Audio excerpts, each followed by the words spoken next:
Hello dear student, today I am going to start our continued topic of organic matter. Last lecture we discussing on classification of organic matter, their composition of organic matter, definition and organic recycling and their definition. Okay. So today I am going to start our types of microorganism and other parts of microorganism. Then see microbial activity in soil. Means what type of microorganism involved in soil organic decomposition. So in general, decomposition is purely microbial process involved several species of microorganism. There are bacteria, actinomyces, fungi, protozoa, and supporting microorganisms are insect, worms, rodent, termite, ants. So these microorganisms involved in organic matter decomposition. We know the two types of decomposition, that is aerobic and anaerobic. In aerobic, oxygen is required, anaerobic oxygen is not required, that is decomposition. Then see the enzymes involved in decomposition process, that is cellulase, it breaks the cellulose.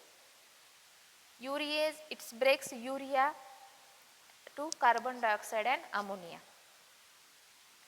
Phosphatase, it breaks humus and to produce humus oxide and hydrogen phosphate. And sulfatase enzymes, it breaks the humus and produce humus in hydrogen oxide and sulfuric hydrogen sulfate. Okay. So protease is the last enzyme that is breaks the bond linking two amino acids and to separate amino acids. Okay.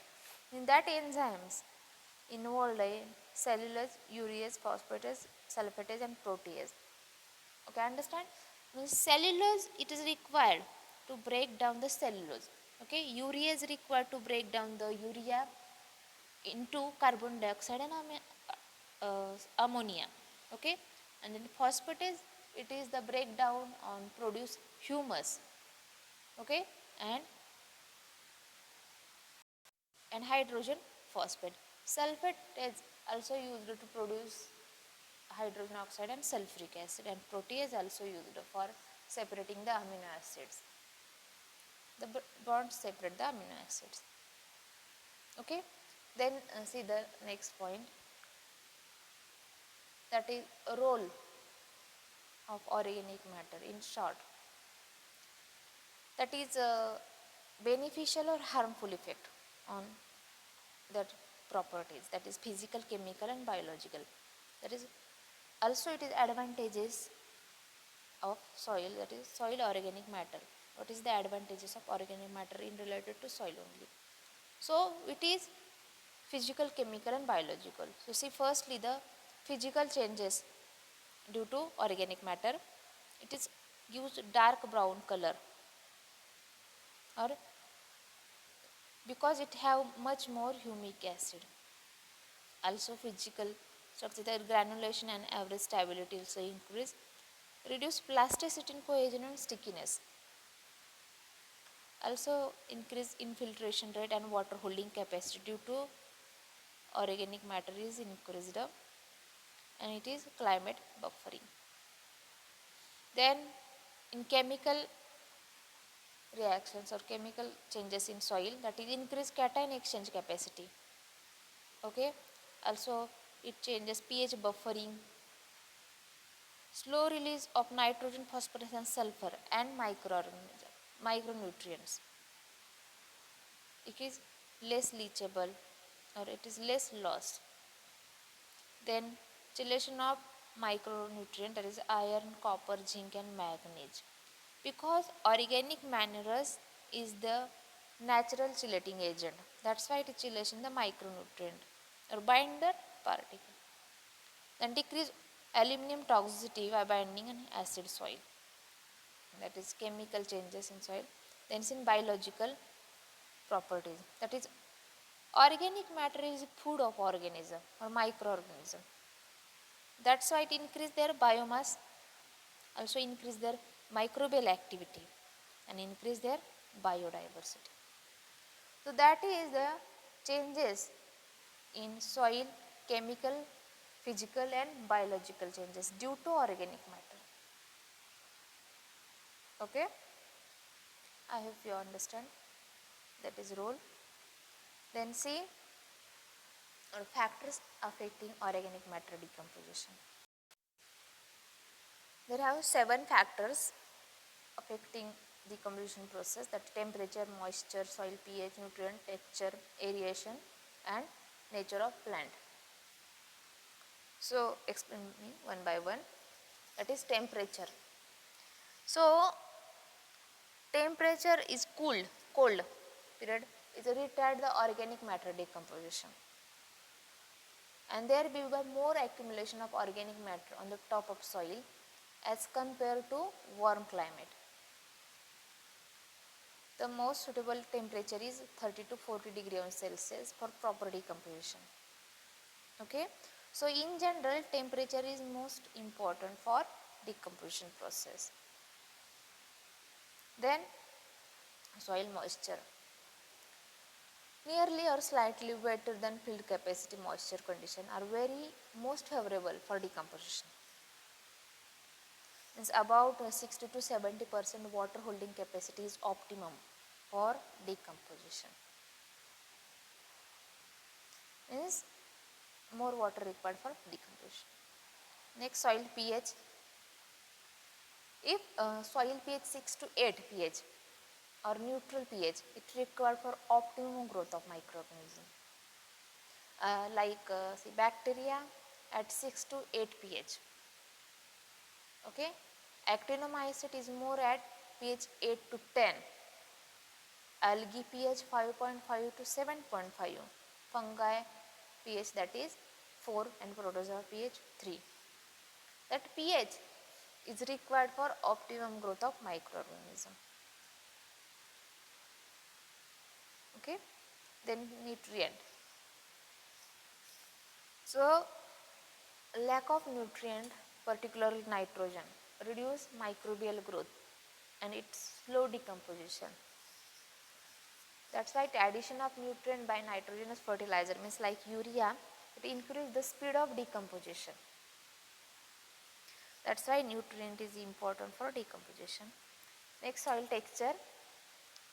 If in your soil clay is more, it tends to retain large amount of humus. Another condition being equal. That's why the soil texture is more important for decomposition. Next, that is aeration.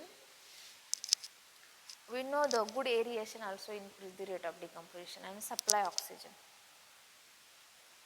And last, that is nature of plant matter. Means the composition of age of plant and vegetative growth affect much their decomposition. It is fast in young, tender and juicy material, but slow with more cellulose and hemicellulose content, and that present in stem, okay, and older leaves or older plant material. That's why that nature of plant matter is important for organic matter decomposition. I hope you understand this point. So in shortly, temperature is required, much more required for decomposition. Soil moisture also required 60 to 75%. Soil pH required for growth of microorganism, and that microorganism required for decomposition. Then nutrient, in that urea is important for easily decomposition. Soil texture, it have high clay content, it's also present high humus and it is increase their decomposition process. Good aeration increase decomposition process and nature of plant matter. It is tender twigs and tender leaves required. It is easily or quickly decomposition. Okay. Then see in shortly decomposition food and environment, that is food is the CN ratio, lignin, polyphenols, environment pH, moisture, aeration and temperature. In short decomposition. Then see next and most important point, that is CN ratio.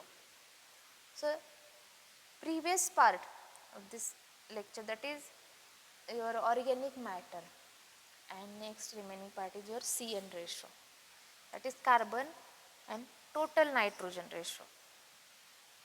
So understand the definition. CN ratio is the ratio of weight of organic carbon to the weight of total nitrogen in soil or organic material. So you understand the total nitrogen in soil, not available nitrogen, it is total nitrogen. Okay, so see there some examples. That is legume and farm manures, its CN ratio is only 20:1 to 30:1. Okay, then straw residue about 100 to 1. So it is a nitrogen, carbon and nitrogen. Sawdust 400 as to 1, microorganism 4 as to 1 to 9 as to 1, and soil 10 as to 1 as to 2, 12 as to 1. So there are always carbon is more than nitrogen in organic matter. Example, if the ratio is 20, it means there are 20 gram of carbon for each gram of nitrogen in that kinds of organic material. Okay, then see your influence of carbon nitrogen ratio. See that diagram. Suppose 30:1. Okay, optimum decomposition occurs when starting mixture of ratio 30:1. Carbon nitrogen recipe count composting. So this is your temperature. Okay, in Fahrenheit, and that is days of decomposition. If temperature is increased, that also increase the date of decomposition. After some days, it also reduce their rate of decomposition. So that is influence of carbon nitrogen ratio. That is decomposition influence on CN ratio.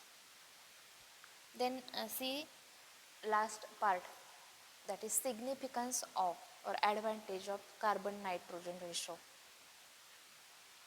In that, first, effect on soil color. Second, influence on physical property, also exchange, cation exchange capacity, and supply and availability of nutrient, and effect on carbon cycle. So effect on soil color, lower CN ratio produce the dark color to the soil. Also influence on soil property, that is lower CN ratio improve the soil aeration, porosity, drainage and structure. High cation exchange capacity, if CN ratio is lower in high cation exchange capacity and high nutrient availability to the crops. Next, supply and availability of nutrients. This significance or the advantage as compared to wider CN ratio and narrow CN ratio supply the more nutrient in their available form, which are directly taken up by the plant. And last, effect on carbon cycle. So previously we seen the carbon cycle. So if large quantity of organic residue with high CN ratio is incorporated in the soil, also action of microorganism, carbon dioxide is produced. But longer the nitrification, means nitrate formation, CN ratio decreases and soil is rich in nitrogen and humus. So organic residue with lower CN ratio, yield of nitrogen is more quickly. So these are the significance of CN ratio. Okay, so today topic we discuss on organic matter, their composition, classification, factors affecting organic matter in decomposition, CN ratio, there some examples, definition, and last, that is significance of CN ratio.